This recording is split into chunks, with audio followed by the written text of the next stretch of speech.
السلام عليكم الناس الزوين. الا عجبك هذا الفيديو ما تنساش دير لايك انا شكوميف وكتب لي في كومونتير شنو رايك، واش متفق ولا لا. الا كنتي كتشوف هذا النوع ديال الفيديوهات او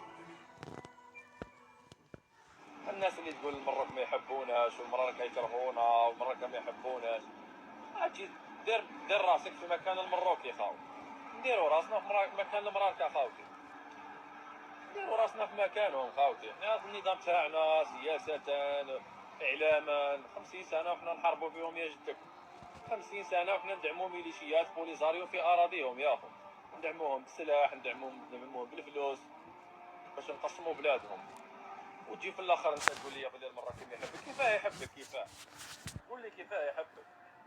كيفاه يحبك وانت حاب تقسم له بلاده يا اخو؟ معليش حنا كاش واحد يحكي على يقول الله من هذا منكر يدور للحراج، كاش ما واحد يقول احنا قودنا في الصحراء يا اخو، دخلنا يا حنا يا عمي تبغوا شوفنا حلول كيفاه ما يبقاوش نديروا طوابير، كيفاه ما تبقاش عندنا ازمه غاز، ما بقاوش حنا مقابلين المروك.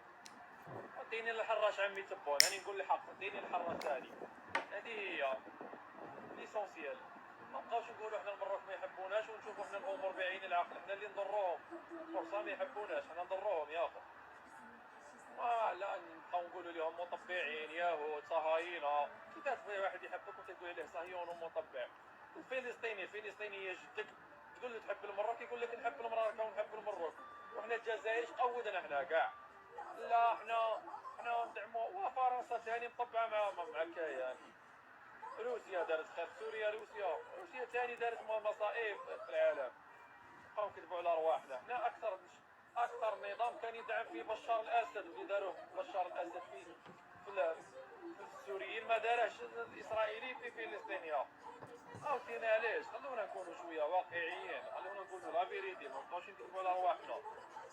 احنا اللي ضريناهم في حياتهم. احنا اي حاجه كاش حاجه توقع في الجزائر المروك طوابير عندنا عمي تبون المروك، عندنا مشاكل غاز يا عمي تبون المروك، ازمه يا عمي تبون في البلاد المروك.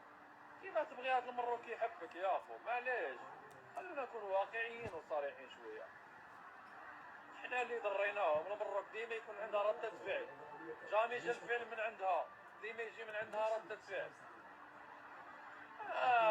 دين الرب يا كفرتونا معاكم في هذه البلاد يا اخو، كفرتونا معاكم في هذه البلاد. هذه هي تجي تقول لي انا المراكي ما يحبناش، من حقهم ما يحبكش يا اخو، من حقهم. الضرر اللي ضرينا احنا المروك ما ضرته حتى دوله ثانيه يا اخو.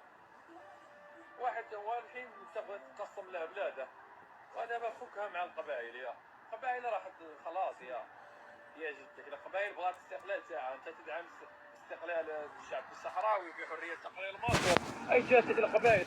عجبك هذا الفيديو ما تنساش دير لايك انا شكوميف وكتب لي في كومونتير شنو رايك، واش متفق ولا لا. الا كنتي كتشوف هذا النوع ديال الفيديوهات او